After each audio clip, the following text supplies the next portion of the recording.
నమస్కారం city morning bulletin కు స్వాగతం. ముందుగా ముఖ్యాంశాలు. ఆగస్టు 15 నుండి ఆర్టీసీలో మహిళలకు ఉచిత బస్సు ప్రయాణం. రాష్ట్రంలో ఎక్కడి నుంచి ఎక్కడికైనా ప్రయాణించవచ్చు. ఏపీఎస్ఆర్టీసీ చైర్మన్ కొనకళ్లు వెల్లడి.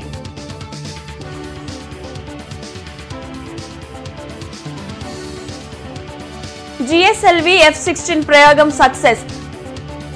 భూమిని స్కాన్ చేయనున్న నిసార్ ఉపగ్రహం.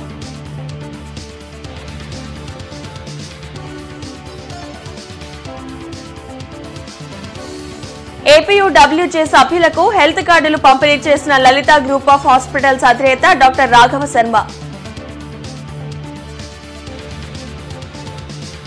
ఇంటర్నెట్ చరిత్రలో సంచలనం సిటీ బ్రాడ్బ్యాండ్. ఇప్పుడు ఇంటింటికి ఇంటర్నెట్, సిటీ నుంచి గ్రామం వరకు అదే స్పీడ్. మీరు ఈ రోజే సిటీ బ్రాడ్బ్యాండ్ కుటుంబంలో చేరండి. ఆగస్టు 15 నుండి మహిళలకు ఉచిత బస్సు పథకం అమలు కానుంది. రాష్ట్ర పరిధిలో ఎక్కడికైనా మహిళలు ప్రయాణం చేయవచ్చని ఆర్టీసీ ఎండీ ద్వారకా తిరుమలరావు వెల్లడించారు. ఏపీఎస్ఆర్టీసీ బస్టాండ్ను MD Dwaraka Tirumalarao, chairman Narayana, zonal chairman Suresh Reddy సందర్శించారు. ప్రభుత్వం ప్రకటించిన ఉచిత బస్సు పథకంపై అధికారులతో సమీక్ష నిర్వహించారు. ఈ సందర్భంగా వారు మీడియాతో మాట్లాడుతూ ఉచిత బస్సు విషయంలో డిపో మేనేజర్లకు దిశానిర్దేశం చేశామని చెప్పారు. ఉచిత బస్సు సౌకర్యాన్ని ఎక్కువ మంది మహిళలు ఉపయోగించుకునే అవకాశం ఉన్న నేపథ్యంలో బస్సుల మెయింటెనెన్స్ పై సూచనలు చేశామని తెలిపారు. త్వరలో 1050 కొత్త బస్సులు రానున్నాయని వెల్లడించారు. ప్రతిపక్షాలు ఉచిత బస్సు విధానంపై అనవసర రాద్ధాంతం చేస్తున్నారన్నారు. సీఎం పాలన అనుభవానికి ఉచిత బస్సు అమలు ఒక నిదర్శనంగా నిలుస్తుందన్నారు. బస్సులు ఎక్కువ మంది మహిళలు ఎక్కుతారు కాబట్టి దాని మెయింటెనెన్స్ అది చాలా బాగా మెయింటైన్ చేసుకోవాల్సి ఉంటుంది. మెయింటెనెన్స్ యొక్క రిక్వైర్మెంట్ పెరుగుతుంది. అదేవిధంగా బస్సుల్ని కొంచెం పూర్తిగా బాగా లేకుండా వాటిని రెడీ చేసుకొని వాటిని బాడీ అప్కీప్ చేయించి పెయింటింగ్ అది లేకపోతే అక్కడ పెయింట్ చేసి తర్వాత చిన్న చిన్న ఎక్స్ట్రా మనుషులు ఎక్కినప్పుడు కావాల్సిన రైలింగ్స్ అది పెట్టుకొని అదే ఫుట్బోర్డ్ అది కొంచెం స్ట్రెంగ్తన్ చేసుకొని ఇవన్నీ చేసుకోవాలని ఇంజనీరింగ్ డిపార్ట్మెంట్ ద్వారాను ఇవన్నీ విషయాలు. అలానే స్టాఫ్ని ఏ విధంగా కొంతమందికి ఎక్స్ట్రా డ్యూటీలు వచ్చే అవకాశం ఉంది. మొదట్లో కొద్ది రోజుల పాటు జాతర వాతావరణం ఉంటుంది. సో దానికి సంబంధించి అంత ప్రెషర్ని ఎలా తట్టుకోవాలి. మహిళలు ఎక్కువగా బస్ డిపోల్లో బస్సుల కోసం వెయిట్ చేస్తూ ఉంటారు కాబట్టి వాళ్ళకి సౌకర్యాలు, కూర్చుంటానికి సిట్టింగ్లు, అలాగే డ్రింకింగ్ వాటరు, అలాగే టాయిలెట్స్ అన్నీ కూడా నీట్గా అట్టిపెట్టి వాళ్ళకి ఏమి ఇబ్బందులు కలగకుండా చూడాలనేది మెయిన్ ఉద్దేశం. వాళ్ళని గౌరవంగా బస్సు ఎక్కించి ఇప్పుడు 5 బస్సులు కేటగిరీ వైజ్గా కేటాయించడం జరిగింది. ఆ బస్సులు ఎక్కడి దాకా ప్రయాణం చేస్తే అక్కడి దాకా వాళ్ళు ఉచిత ప్రయాణం చేయవచ్చు. ప్రతిపక్షాలు అనవసరంగా రాద్ధాంతం చేస్తూ వచ్చాయి. వాళ్ళు గతంలో ఆర్టీసీని పూర్తిగా నష్టాల ఊబిలోకి నెట్టారు. రోడ్లు ఎక్కడ కూడా పట్టించుకోలేదు. గతుకులమయమైపోయి పరిస్థితులు ప్రయాణికులు చాలా ఇబ్బందికరంగా తయారైంది. దాంట్లో నుంచి అనుభవజ్ఞులైనటువంటి ముఖ్యమంత్రి చంద్రబాబు నాయుడు గారు దశల వారీగా ముందు రోడ్లన్నింటినీ ముందు పర్ఫెక్ట్గా తయారు చేయడం జరిగింది. ఎగువన కురుస్తున్న వర్షాలతో కృష్ణా నదికి వరద ప్రవాహం కొనసాగుతుంది. నాగార్జున సాగర్ డ్యాం గేట్లు ఎత్తి దిగువకు నీటిని విడుదల చేస్తూ ఉండడంతో పులిచింతల ప్రాజెక్టు, ప్రకాశం బ్యారేజ్లకు వరద నీరు పెద్ద ఎత్తున వచ్చి చేరుతుంది. దీంతో ప్రకాశం బ్యారేజ్ గేట్లు ఎత్తి దిగువకు నీటిని అధికారులు విడుదల చేస్తున్నారు. లోతట్టు ప్రాంత ప్రజలు అప్రమత్తంగా ఉండాలని, నదిలో చేపల వేటకు వెళ్లవద్దని హెచ్చరించారు. Andhra Pradesh union of working journalist నగర కమిటీ ఆధ్వర్యంలో లలిత సూపర్ స్పెషాలిటీ హాస్పిటల్ సౌజన్యంతో జర్నలిస్టులకు హెల్త్ కార్డుల పంపిణీ జరిగింది. కొత్తపేట మల్లెలింగమ్మలో జరిగిన హెల్త్ కార్డుల పంపిణీ కార్యక్రమంలో లలిత సూపర్ స్పెషాలిటీ హాస్పిటల్ అధినేత డాక్టర్ రాఘవ శర్మ పాల్గొన్నారు. ఈ సందర్భంగా డాక్టర్ రాఘవ శర్మ మాట్లాడుతూ ప్రతి ఒక్క జర్నలిస్ట్ ఈ హెల్త్ కార్డు తీసుకుని వైద్య సహాయం పొందాలని కోరారు. నేటి సమాజంలో స్ట్రెస్ మూలంగానే ప్రజలు ఎక్కువగా రోగాల బారిన పడుతున్నారని చెప్పారు.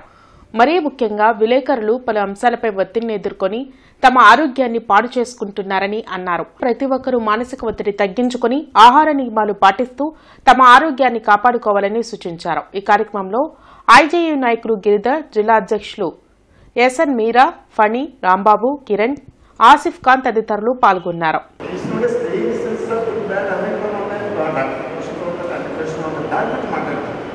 As an organization, media has got probably one of the most important roles to make a balance in the society. You cannot imagine not having media and live the society like that. they'll go haywire. So that's the reason why this is one police force. One thing which I said that imagine one day police is not there. You imagine the situation how it is. It's still because of the police, the balance is maintained. So is the media. So we have utmost respect for these two professions. Ration lorry ఢీకొని 9వ తరగతి విద్యార్థి మృతి చెందాడు. ఈ ఘటన పొన్నూరు రోడ్లో జరిగింది.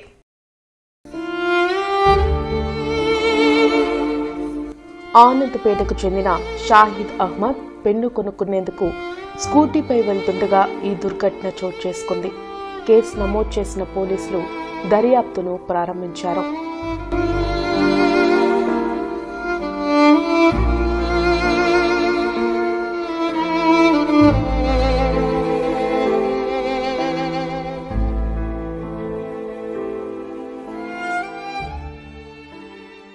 సత్తెనపల్లి మండలం కట్టమూరు గ్రామంలో ఉత్తర అమెరికా తెలుగు సంఘం అధ్యక్షులు మందడి శ్రీహరిచే నిర్వహించిన మెగా వైద్య శిబిరాన్ని Sattenapalli MLA Kanna Lakshminarayana, Andhra Pradesh technology services chairman Mannava Mohan Krishna, NATS chairman Prashant ప్రారంభించారు. ఈ కార్యక్రమంలో భారీ ఎత్తున ప్రజలు వైద్య శిబిరంలో పాల్గొన్నారు. అనంతరం కన్నా మాట్లాడుతూ ఉచితంగా వైద్య పరీక్షలు నిర్వహించి మెడిసిన్ అందజేస్తారని, అందరూ ఈ అవకాశాన్ని సద్వినియోగం చేసుకోవాలని కోరారు. ఉచితంగా వైద్య శిబిరాన్ని నిర్వహించినందుకు శ్రీహరికి మరియు డాక్టర్లకు కృతజ్ఞతలు తెలిపారు. కార్యక్రమంలో అమెరికా తెలుగు సంఘం నూతన అధ్యక్షుడిగా ఎన్నికైన మందడి శ్రీహరిని సత్కరించి శుభాకాంక్షలు తెలిపారు. జగన్ దుర్మార్గాలపై ప్రజలే యాప్ తయారు చేసి వారికి బుద్ధి చెబుతారని ఎమ్మెల్యే నజీర్ అహ్మద్ ధ్వజమెత్తారు. 7వ డివిజన్లోని పొత్తూరువారితోటలో జరిగిన సుపరిపాలనలో తొలి అడుగు కార్యక్రమంలో ఏపీఐడీసీ చైర్మన్ డేగల ప్రభాకర్తో కలిసి ఎమ్మెల్యే నజీర్ అహ్మద్ పర్యటించారు. ప్రతి ఇంటికి వెళ్లి కూటమి ప్రభుత్వం అందిస్తున్న సంక్షేమ పథకాల గురించి వివరించి వారి సమస్యలను అడిగి తెలుసుకున్నారు. ఈ సందర్భంగా ఎమ్మెల్యే నజీర్ అహ్మద్ మాట్లాడుతూ గత ప్రభుత్వం ప్రజల సమస్యని పట్టించుకున్న పాపాన పోలేదని విమర్శించారు. కూటమి ప్రభుత్వం అధికారంలోకి రాగానే ఒక్కొక్క సమస్యను పరిష్కరించుకుంటూ ముందుకు వెళుతున్నామని చెప్పారు. జిల్లాలో స్కిల్ డెవలప్మెంట్ సెంటర్లు ఏర్పాటు చేసి యువతలు నైపుణ్యం పెంచి ఉపాధి కల్పించేందుకు ఈ ప్రభుత్వం కృషి చేస్తుందని వెల్లడించారు. ఈ కార్యక్రమంలో డిప్యూటీ మేయర్ సజ్జిల, మాజీ గ్రంథాలయ చైర్మన్ రాజా మాస్టర్, గౌస్, షౌకత్, కొనకళ్ల సత్యం తదితరులు పాల్గొన్నారు. ముఖ్యంగా పొత్తూరు వాడితోట, గుంటూరు వాడితోట, అలాగే మాయబజార్ ప్రాంతంలో గత 40 సంవత్సరాల నుంచి ఎప్పుడు కూడా తట్టమట్టే వెళ్ళినటువంటి పరిస్థితులున్నాయి. ఈరోజు కూటమి ప్రభుత్వం ఏర్పడినటువంటి 8 నెలల్లోనే పూర్తి స్థాయిలో ఈ ప్రాంతంలో రోడ్లు కానీ, డ్రైన్లు కానీ, వీధి దీపాలు కానీ, ప్రజలకు అవసరమైనటువంటి ప్రతి ఇంటికి కూడా సురక్షితమైనటువంటి మంచినీరు అందించేటువంటి ధ్యేయంతో ఈరోజు ముందుకు సాగుతూ ఉన్నాం. తప్పకుండా ప్రజాక్షేత్రంలో ప్రజలకు ఎటువంటి అవసరం వచ్చినా కూడా బాధ్యతగా వాళ్ళందరికీ కూడా జవాబుదారీతనంగా మేమందరం కూడా ఉంటామని చెప్పి ఈ సందర్భంగా తెలియజేస్తూ రాష్ట్రంలో పేదలకు, ముఖ్యంగా ముస్లిం మైనారిటీల జీవితాల్లో వెలుగు నింపాలనేటువంటి ఆలోచనతోనే ఈరోజు ప్రభుత్వం పెద్ద ఎత్తున ఎప్పుడు గతంలో లేనటువంటి విధంగా ముస్లింల జీవిత విధానంలో మార్పు రావాలనేటువంటి సంకల్పంతో ఈరోజు పనిచేయడం జరుగుతూ ఉంది. నగరంలోని కుజ్జనగూడలో స్మార్ట్ మీటర్ల రద్దు, అధిక విద్యుత్ ఛార్జీల తగ్గింపు, ట్రూ యాప్ ఛార్జీలను ఉపసంహరించుకోవాలంటూ వామపక్ష పార్టీలు, ప్రజా సంఘాల ఆధ్వర్యంలో ప్రచార కార్యక్రమం నిర్వహించారు. ఈ సందర్భంగా సిపిఐ నగర కార్యదర్శి అకిటి అరుణ్ కుమార్, సిపిఎం నగర కార్యదర్శి నళినీకాంత్ మాట్లాడుతూ ప్రజలపై భారం మోపే విధంగా ప్రభుత్వం విద్యుత్ విధానాలు అమలు చేస్తుందని విమర్శించారు.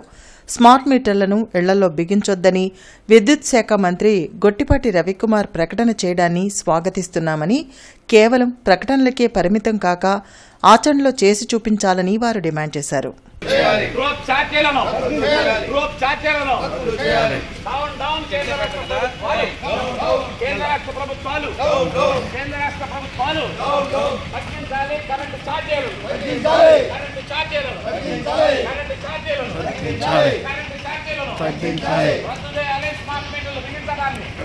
దుగ్గిరాల మండలం చిలువూరు గ్రామంలో రైతు సేవా కేంద్రంను, కంటంరాజుకొండూరు గ్రామంలో P4 నీడ్ అసెస్మెంట్ సర్వేను జిల్లా కలెక్టర్ ఎస్ నాగలక్ష్మి పరిశీలించారు. బంగారు కుటుంబాలకు అవసరమైన విద్య, ఉపాధి, మౌలిక సౌకర్యాల సహాయాన్ని తెలుసుకుని నీడ్ అసెస్మెంట్ యాప్లో సక్రమంగా నమోదు చేయాలన్నారు. గ్రామంలో సొంత స్థలాలు ఉండి పక్కా ఇళ్లు లేని వారి వివరాలను PMYA 2.0 సర్వేలో నమోదు చేసి వెంటనే వారు ఇళ్లు నిర్మించుకునేందుకు ఆర్థిక సహాయం మంజూరయ్యేలా ఇంజనీరింగ్ అసిస్టెంట్లు, హౌసింగ్ అధికారులు చర్యలు తీసుకోవాలని కలెక్టర్ కోరారు. జిల్లాలో అన్నదాత సుఖీభవ పథకానికి ఇప్పటి వరకు అర్హత ఉన్న దాదాపు 1,00,000 మందికి పైగా రైతుల వివరాల జాబితాలను సంబంధిత రైతు సేవా కేంద్రాల్లో ప్రదర్శించడం జరిగిందన్నారు. అర్హత జాబితాలోని ఈకేవైసీ పెండింగ్ ఉన్న వారి వివరాలు తెలియజేయడం జరిగిందని, జిల్లాలో దాదాపు 4,300 మంది రైతులు ఈకేవైసీ పెండింగ్లో ఉండగా రెవెన్యూ, వ్యవసాయ శాఖ అధికారుల సమన్వయంతో రైతు సేవా కేంద్రాల్లో బయోమెట్రిక్ ఈకేవైసీ ప్రక్రియ పూర్తి చేయడం జరుగుతుందన్నారు. ఇస్రో నాసాలో ఉమ్మడి ఉపగ్రహమైన నిసార్ శాటిలైట్ GSLV F-16 నింగిలోకి విజయవంతంగా దూసుకువెళ్లింది. షార్ కేంద్రం నుంచి ప్రయోగించిన ఈ శాటిలైట్ భూమిని స్కాన్ చేయనుంది. 10 ఏళ్ల పాటు ఇది సేవలు అందించనుంది. The deafening roar of GSLV and beautiful silhouette brightening the Sriharikota sky. This is mission director. सफलता प्राप्त की जा चुकी है. GSLV F-16 vehicle has successfully injected. With this state-of-the-art NASA ISRO synthetic aperture radar satellite. Do stay tuned.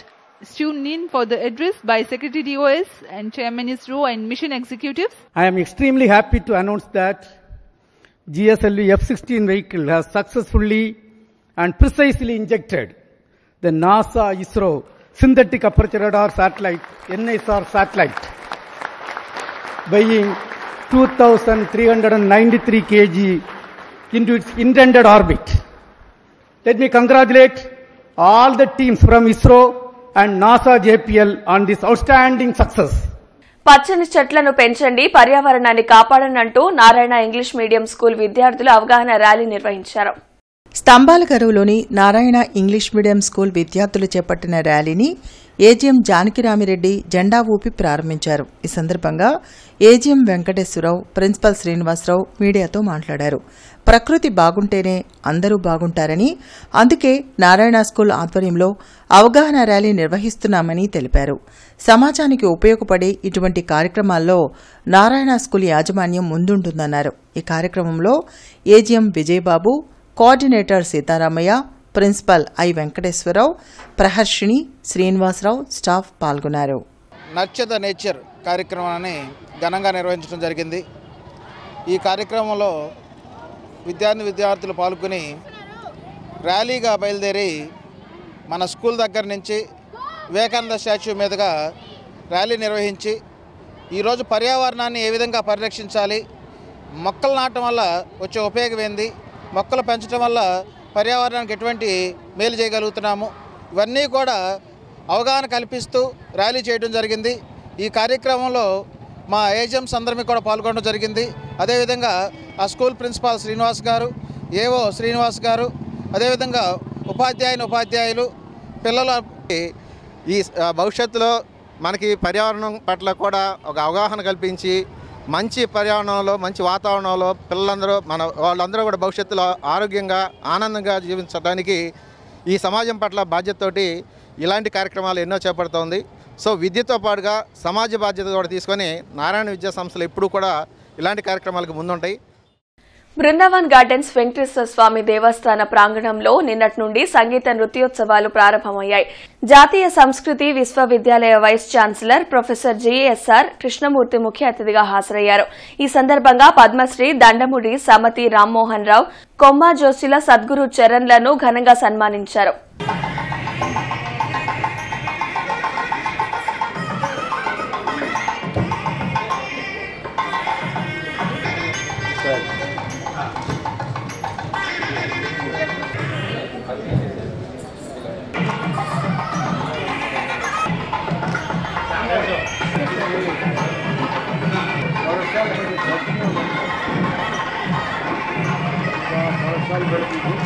గుంటూరులో గాయత్రి సంగీత సన్మండలి వాడు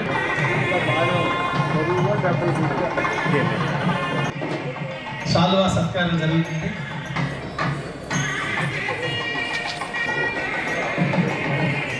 రాఘవన్ గారు మేమంటూ దాస సాహిత్య ప్రాజెక్ట్ టీటీడీ వారితోనూ, తర్వాత national centre Indira Gandhi national centre for the arts central government organisation, అది తిరుపతి రీజియన్ వాళ్ళతోని, తర్వాత మన స్థానిక ఈ బృందావన్ గార్డెన్స్లో మేము చేసి ఉన్న వెంకటేశ్వర స్వామి వారి దేవాలయం వారి సౌజన్యంతో ఈ 4 సంస్థలు సంయుక్తంగా నిర్వహిస్తున్నాం. ఈ ప్రజలందరూ కూడా ఈ సంగీత నృత్యోత్సవాల్లో పాల్గొని అందరూ ఆనందించవలసిందిగా కోరుతున్నాం. మన సంస్కృతి వైభవానికి చిహ్నంగా సంగీతం, సాహిత్యం, నృత్యం ఇవన్నీ కూడా ప్రతీకలు. కొత్తపేట సీఐ ఆదేశాల మేరకు కాలేజీ ముగిసే సమయానికి పోలీసులు స్పెషల్ డ్రైవ్ చేపట్టారు. ట్రిపుల్ డ్రైవింగ్ చేస్తూ మహిళా కాలేజీ వద్ద విన్యాసాలు చేస్తున్న యువకులని ప్రశ్నించారు. ఆకతాయిల వేధింపులు పెరిగాయనే విమర్శలు రావడంతో కాలేజీ వద్ద స్పెషల్ నిఘా ఏర్పాటు చేశామని పోలీసులు తెలిపారు. రెవెన్యూ కళ్యాణ మండపంలో ఐటీసీ ఎంఎస్కే ఫినిష్ సొసైటీ ఆధ్వర్యంలో ప్రజారోగ్య కార్మికులకు ఉచిత మెడికల్ క్యాంప్ నిర్వహించారు. ఈ సందర్భంగా కమిషనర్ పులి శ్రీనివాసులు మాట్లాడుతూ ప్రజారోగ్యం కాపాడే ప్రజారోగ్య కార్మికులకు ఐటీసీ ఎంఎస్కే ఫినిష్ సొసైటీ ఉచిత మెడికల్ క్యాంప్ నిర్వహించడం అభినందనీయమని అన్నారు. Legal officer A Vijayalakshmi the Indian chamber of commerce కు విచ్చేసి వ్యాపార సంస్థల ప్రతినిధులకు ఈ చట్టం గురించి సమగ్రంగా వివరించారు. ఈ చట్టం ప్రకారం 10 మంది వర్కర్స్ పనిచేస్తున్న షాపులు ఒక యూనిట్ గా ఉండి వాళ్ల బాగోగులు చూసుకోవాలని అన్నారు. ఈ కార్యక్రమంలో గౌరవ అధ్యక్షులు డాక్టర్ ఆతుకూరి ఆంజనేయులు, అధ్యక్షులు ఏల్చూరి వెంకటేశ్వర్లు, ఛాంబర్ సభ్యులు పాల్గొన్నారు. ఇంటర్నెట్ చరిత్రలో సంచలనం సిటీ బ్రాడ్బ్యాండ్. ఇప్పుడు ఇంటింటికి ఇంటర్నెట్, సిటీ నుంచి గ్రామం వరకు అదే స్పీడ్. మీరు ఈ రోజే సిటీ బ్రాడ్బ్యాండ్ కుటుంబంలో చేరండి. రాష్ట్ర ప్రభుత్వం ఆగస్టు 1 నుండి ఆస్తులకు ఆటోమ్యూటేషన్ అమలు చేయనున్నదని నగర ప్రజలు ఈ అవకాశాన్ని సద్వినియోగం చేసుకోవాలని నగర కమిషనర్ పులి శ్రీనివాసులు తెలిపారు. ఈ సందర్భంగా కమిషనర్ మాట్లాడుతూ ఆస్తులకు ఆటోమ్యూటేషన్ ని ఆగస్టు 1 నుండి రాష్ట్రంలోని 17 కార్పొరేషన్లో అమలు చేయడానికి రాష్ట్ర ప్రభుత్వం చర్యలు తీసుకుంటుందన్నారు. ఈ విధానాన్ని ఇప్పటికే విజయవాడలో అమలు చేయగా అక్కడ సత్ఫలితాలు రావడంతో రాష్ట్రంలోని 17 కార్పొరేషన్లలోనూ ఆగస్టు 1 నుంచి ఆస్తులకు ఆటోమ్యూటేషన్ విధానం అమలు చేయాలని ప్రభుత్వం నిర్ణయం తీసుకుందని తెలిపారు. ఈ వార్తలు ఇంతటితో సమాప్తం. నమస్కారం.